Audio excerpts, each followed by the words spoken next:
What's up, everyone? Adam Schwarz here. And in today's video, I am going to talk about why I think we will not see a housing price drop in Riverside based on supply and demand, based on how many houses we have built in Riverside, based on what our population is. I went back and ran the numbers all the way from 1990, and I'm going to break down why we saw the crash in 2008 in Riverside, especially, and why I don't think we're going to see one today. So let's go on to the slides I have for you guys, the research I've done. So since 1990 to 2025, we've seen a 32% increase in homes being built. We went from just under 54,000 homes to now we're roughly around 71,000 homes. But we saw a 69% increase in population and people moving to Riverside, 226,000 in 1990 to this year we're at 383,000 people. So that's a 2-to-1 ratio, guys. 2-to-1. So for every two people that move here, we build one house. And what people don't realize, we saw a massive increase in homes being built in early 2000s. If you want to look at, so we had obviously, like I said, 53,000, and then right when we hit 2020 or 20 sorry, not 2020, but 2000, we had 60,000, and then by 2010 we had 67,000 homes. We built 7,000 homes in a span of 10 years when the market was crashing.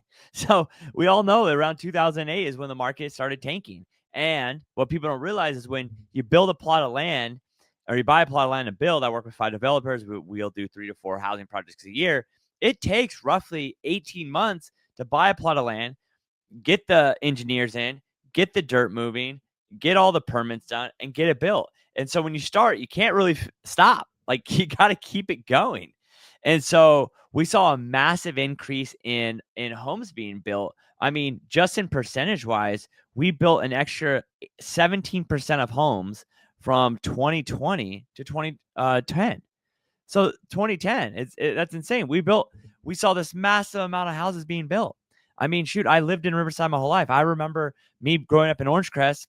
A lot of the homes were built in the early 1990s, and we saw no homes really being built from then. And then in early 2000s, we saw this massive boom. All the orange groves were going to be taken out, and they just kept building. And so that span of 10 years, from 2020 to 2010, we built 17% of more houses.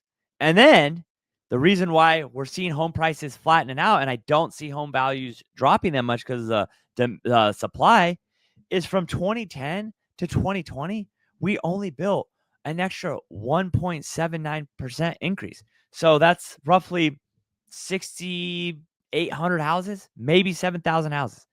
So we went from building, building 9,000 houses in a span of 10 years to now in the last 15 years, we've only built 13,000.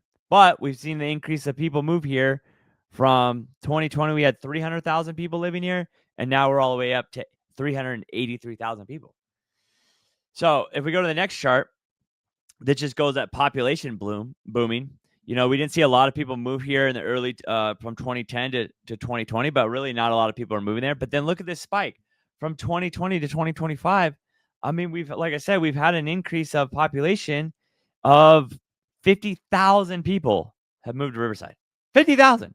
So when we wonder why we've seen home prices go from like the 400,000s to the 700,000s, is we've seen people move here, over 50,000 people, and we're not building any houses. I mean, from 2020 to 2025, we built 2,000 houses, roughly. You know, that's crazy. And that's why I just don't see home values dropping that much in Riverside. Do I think home prices are going to flatten out? Yes. Interest rates are going to stay a little stickier. We're never going to probably see the 3% interest rates anytime soon. If we could get to 5% interest rates, that'd be great. But I just don't see home prices dropping that much because of the supply and demand. It's very simple, people. And the other thing people don't think about, I'm going to go back to this, is that most people who move to Riverside move from the beach area, they move east. And so what they pay out there to what they pay here, it's unbelievable. What you can buy for $800,000 in Orange County versus what you can buy for $800,000 in Riverside, they're going to pay those prices because They see what they can get there versus what here. So let's go back to the. So like I said, in 2020 or 2015 to 2022, we only saw only 5.4% increase in homes, 3,200 homes. But then we saw 67,000, 60,000 people, more people to come. Like, it's just common sense. So where are we at? The math just doesn't add up. It just doesn't. The math just doesn't add up. We saw a massive amount of people coming here, and we were building new houses. But the crazy part about it is, if you live in Riverside, there's not that many more places to build. I mean, right now, the only housing projects I can think of is we have the KB Homes in Orange Crest. That project is probably 50% done. We have some Lennars down the street, but those are over $1 million. So those are, not going to be for the normal buyer. We have some townhouses down by the train tracks. We have some stuff in really Hooper Valley, but that's technically not Riverside. And then you have this stuff being built over by Sandals Church, over by, Grand Terrace, and that's pretty maxed out already. I mean, those have been building since the early 2000s. No, earlier than that. Those things have been building since 2017. So that's the other thing I think is interesting about Riverside is we're always looking at land to build. There's not any more big land projects that can be built. There just isn't. And there are some lots, or there are some lands I know for sale. Like there's that lot off of Van Buren coming up the hill, coming up the Orange Crest, Woodcrest. But it's completely hilly with tons of rocks. Like, it's never going to be able to flatten out. It's going to cost you way too much money. So we're actually running out of space to build anyways. And then the people who own the land just want too much. Like, we're looking at a lot today. Could probably build 12 houses on it. No track map, no nothing. It's going to be probably 2 years of work before we can go vertical. We're going to need that. We can probably build, 15 houses if we're lucky. You're going to have to look at, like, we're going to need that for like 500,000. But they want 800,000. Not even close. We can't build it for 800,000 based on fees and everything. So going back to the math. So simple is 17,000 new homes were added over the last 35 years, just 494 houses per year. That's crazy to think. But we have gained almost 5,000 people per year. It's just simple, guys. So what does that mean for the market? I think that prices are going to stay stable. Maybe a 2% increase each way. I don't see home prices going up that much anyways if rates don't come down. So if rates stay the same, prices will stay the same. If rates go down, I think prices will stay roughly the same. I just don't see home prices going up that much. They just don't. I think we are hitting a max in affordability. I mean, to buy a $650,000 home, $700,000 a home at, you're looking at $5,000 a month. It's insane to think about that after property taxes and everything, insurance. So I don't see home prices change that much unless rates really dive down or we go into a massive recession. I think we're going into a really stable market. The one thing that is hurting us is rents are so much cheaper. I mean, I could rent a house in Orange Crest for $3,500 versus a mortgage of $5,000. What am I going to do? I'm probably going to rent. And so until we can get home prices and rates lower to where renting and owning are closer, more people are going to rent. That's just what it is. So, I mean, going back to this. So what does it mean for sellers? It means sellers that home prices are going to stay the same roughly over the next long haul. I don't see prices dropping at all. And then same thing with buyers. Like, inventory is not going nowhere. We're not going to see a massive increase in inventory, and it's all comes down to. I literally talk to sellers and buyers every single day. I've sold over 360 houses now, over $200 million. It always comes down to supply demand. If I own a home, how many buyers do I think are in the market that want to buy my home? Then that means how quickly it will sell. Doesn't mean it's going to go extremely high. There is a limit in it, but how quickly is it going to sell?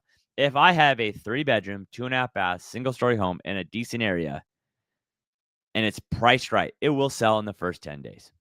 But if I have a 6,000 square foot house on 2 acres at $2 million, it's going to take a while to sell. There's just not a lot of buyers out there for it. So, but if I am a buyer and what I want is what a lot of people want, if I want the 4-bedroom, 2.5 bath, single-story home, turnkey with a pool in a nice area, and there's none of those on the market, when they do come on the market, they are going to sell quickly. So you got to come in aggressive. All right. So what advice do I have for all you sellers out there? Price correctly. Prepare your house to go on market. That means you're going to have to do touch-up work, get the house ready, maybe some staging, maybe some paint, do the yard, Make sure you price correctly. Buyers, what do I think you should do? If you want to buy a home and it's not, you're like, I just want to buy a home. I'm tired of wasting money. I'm only going to be there for a few years, whatever. One, you're going to have to stay there for a while, at least 5 years, unless you can rent it out. You're not going to be able to sell it. I don't think you're going to sell it. See a huge increase in value. The other thing is, go look at stuff that's been on the market for 60 days. There's a lot of houses in Riverside on the market for 60 days. Go write some lowball offers. Sellers have taken advantage of buyers for way too long, and now the tides have turned. So now it's time to flip it. So if I'm a buyer and I'm just looking for a house in a certain area and there's 5 of them, I'm going to go write 5 offers and see which one sticks. Trust me. It's the best thing for you to do. Don't take it personal. Sellers, same thing. Don't take it personal. If you're sitting on the market more than 60 days, you are letting everyone know that your house is stale and that be ready for some lowball offers. That's just it. Hopefully this video helps. If you have any questions, please hop on my calendar. We offer free calls each week. I have people like you call me every single week asking me how to handle buying and selling in real estate. I'm love to hear to help, and I hope this video helps you guys. Until next time, guys. Peace.